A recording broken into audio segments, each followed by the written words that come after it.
Okay, so Pygmalion by George Bernard Shaw. I hope you find this a fun one. It's sort of one reason I'm putting it. You're getting a lot of heavy tragedies in this course and everything, and I do that for a reason, and I believe those things are certainly worth your time. But also, this is a change of pace and a change of feel, and it also, I mean, this is worth keeping in mind. One reason why you tend to get taught comedies less than tragedies, if you take drama in college, is that most comedies have a hard time standing up. Most of them, most of them kind of wear out on a reader. That time passes them by. And if you stop and think about the comedy you like, from I don't know if you like Saturday Night Live or if you like a particular comedian or whatever it is, if you think about how's that stuff going to sound in 50 years, it's tough, right? Because they're joking about Donald Trump, and the audience doesn't have any strong feelings about Donald Trump. They're joking about this, they're joking about that. That a lot of comedy has to do with satirical commentary on what's happening right now. So when William Shakespeare makes satirical comments about what's happening in the year 1600 in England, it tends to go over our heads, right? We don't laugh. So, even though Shakespeare comedies certainly get performed, it's not the same way that the tragedies get performed mostly, and if so, they feel the need to help you out a lot.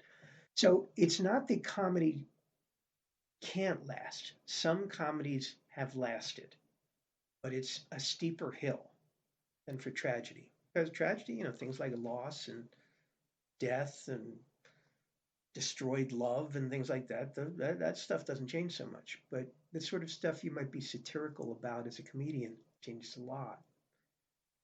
So, anyway, this is a comedy which has lasted well.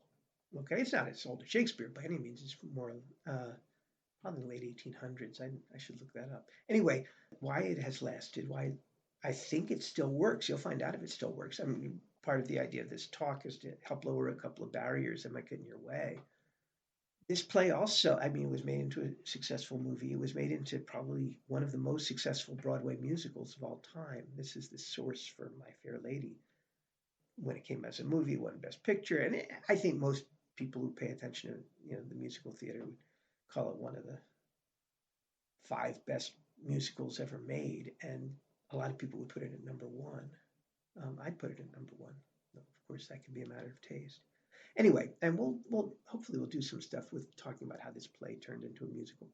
But I guess the point is that this one's lasted, and it's worth keeping that question in the back of your mind. Why has this comedy worn well when so many other comedies don't?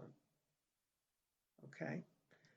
I think I should probably the first thing I should do is tell you where the name comes from, Pygmalion. Pygmalion is a character out of Ovid's Metamorphoses, which is a book of basically Roman myths.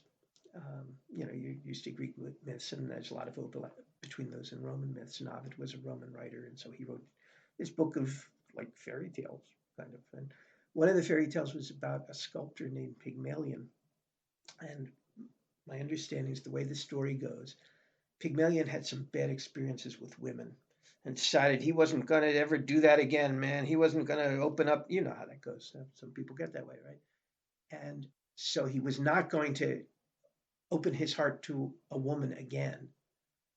But then again, he was a man and he was a heterosexual man and he needed something from women. So the story is that he sculpted a woman. He called her Galatia or Galatia. I'm not sure how you pronounce it. And he sculpted her in marble, or maybe it was ivory. And she was the most beautiful thing he'd ever seen. And he loved her. He fell wildly in love with this statue of a woman that he personally had sculpted. And he would kiss her on the lips. And then after a certain point, I think he did something to please the gods. I don't know why. They decided to do him a big favor. And he kissed her, and her lips grew warm. And they weren't like marble anymore. They were like flesh and blood. And gradually she turned into a real woman. And I think the end of the story is kind of like they get married and live sort of happily ever after or something. Okay, so that's the story of Pygmalion, Pygmalion in Galatia, and why Shaw used that title for this play. It's not directly about a sculptor. It's about a language teacher who teaches people to lose their accents or gain what's called received pronunciation to sound. The Brits will sometimes say it's sounding more posh, sounding upper class instead of lower class, because that is how you sound and how you speak is a class sorter. It, you open your mouth and people think you're well born and well educated, or that you're poor and from the wrong side of the tracks and don't have education, right? And we, of course, do a bunch of that in our society now. People who were born poor or in less respected socioeconomic groups, it's not unusual for them to try to find a new way to speak if they want to rise in the world, if they're ambitious. And education is part of that, but also sort of things like speech is part of that. And that's historically been even more true in England than it is in America. America, to some extent, rebelled against that class tradition, and they didn't like people being snooty about you because, yeah, I don't know, you had a Brooklyn accent or something, or you sounded too ghetto or something, right? That there are these groups that get patronized on the basis of how they speak, and the Brits always had that. And Eliza Doolittle, the heroine of our play, is born into kind of the gutter. She's a flower girl, which means she sells flowers outside on the street. She's not quite homeless, but she's sort of only a rung up from that. And she's certainly very, very poor. And, if we're talking 19th century London, you probably don't want to think about even a city like New York. You want to think about a city like Calcutta or Lagos, Nigeria, where you have this upper class that lives an entirely different life than the mass of people who are really poor. And 19th century cities, even in the West, places like London or Paris or New York, that was much more true than it is today. Even though, of course, we have poor in those cities today, it's not as poor as it was in the 1800s, in the early 1900s. So Eliza Doolittle is born at the bottom, born in the gutter, and you'll see how this idea gets into her head. She'd like to rise in the world. She'd like to be a lady who works in a flower shop, so that instead of selling flowers out on the street in the open weather, she can be indoors and it can all be nice and classy. And that sound, she wants to live a more middle class existence. And she realizes she can't do that if she doesn't speak a certain way. She sounds like a flower girl from the gutter. That's where people will keep her. So that's what this is really about, is how do you rise in the class system? And the English are notorious for being snobby about people according to their accents.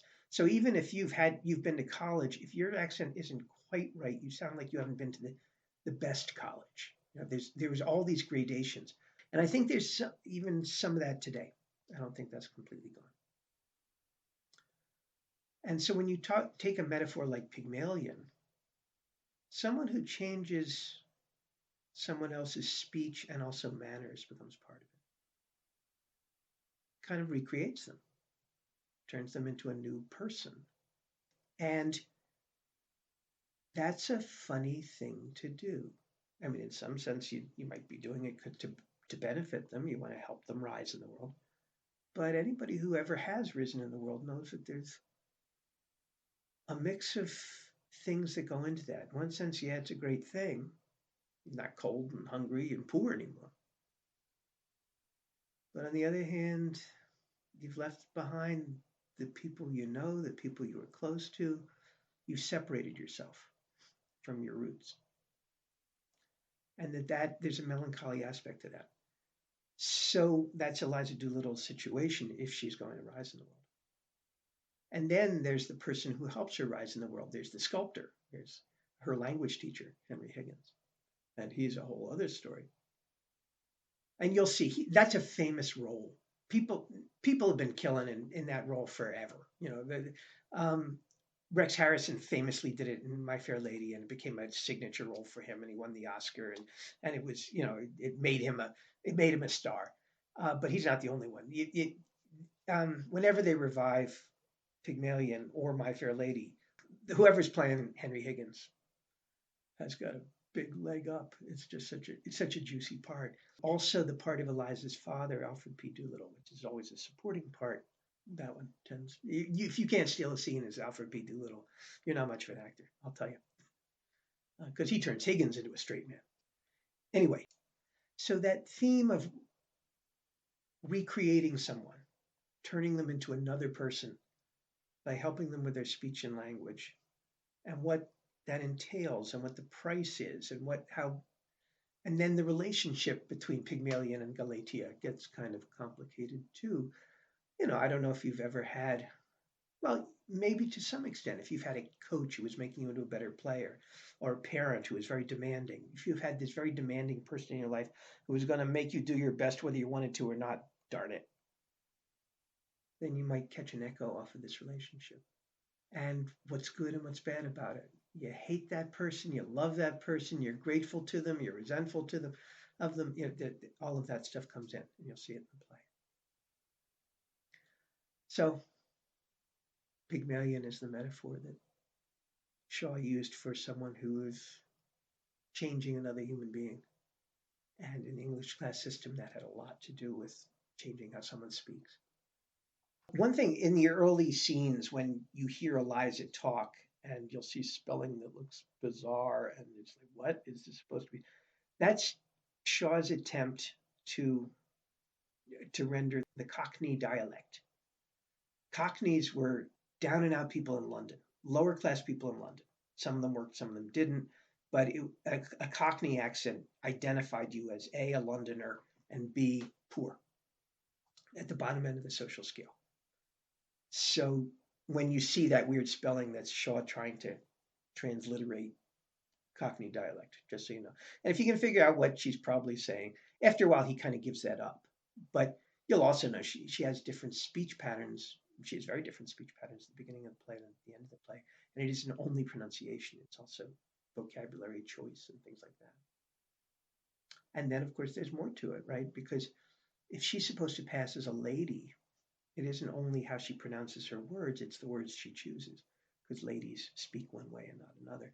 And a bunch of the comedy of the plays in Hollywood, they call them fish out of water comedies, where somebody's taken out of their natural milieu and put down in another one where they're kind of a bull in a china shop. And you'll see some of that in here too, I guess. All right, so that's the thing with the Cockney accent. You'll also notice one other thing with Shaw is there's a lot of stage directions, more than in most plays, because a bunch of it is like, how would you even play this? How would you show this to an audience? Because it sounds like a novel. And a lot of his plays he did write in a very novelistic kind of way. For one thing, he wanted to make money out of people buying it and reading it, as well as people seeing it on stage. He was attuned to revenue streams. Shaw was a self-made man, and he made a lot of money out of his work, and he cared about making a lot of money out of his work. He was not some artist who was above material things. There's a story that when he went to Hollywood, he talked to the producer Samuel Goldwyn, one of the big studio chiefs, and they were talking about putting on one of his plays. And finally, Shaw looked at him and said, "Mr. Goldwyn, the problem is that all you think about is art, and all I think about is money," which was not something people usually said to Samuel Goldwyn. So that's one reason he did them sort of novelistically, but it's also he's playing with us. Shaw's always playing with us. Shaw, one of the things he did to make a success of himself was he became a kind of public character. And some of that was by being impish and defiant and defying the conventions of his day and satirizing the conventions of his day. But doing so in such a way that he did, instead of angering the audience, he charmed them. There's a lot of charm that goes on in George Bernard Shaw's writing. And see if you notice that. See if that comes through to you. I'm sure there's more to say, but I feel like I've talked enough for these purposes. That hopefully those things will kind of equip you to read the play. Oh, that last thing about how would you play this because so much is given to you in stage directions. You'll notice that especially about the ending of the play, where we're told what happens and it's not dramatized, and that's really weird. And anybody who's put this play on has had to kind of assign an ending to this play that probably doesn't match what the stage directions say. Okay, including in the movie version that Shaw himself wrote the screenplay for. You can't end something on stage or on screen the way this play's text ends. But so we can talk about that and why he does that and what's up with that. All right, but don't just kind of go with it. You'll be surprised by it, and you're right to be surprised by it. But it's something we'll talk about, and it comes at the end, so it shouldn't stop you. All right, take care.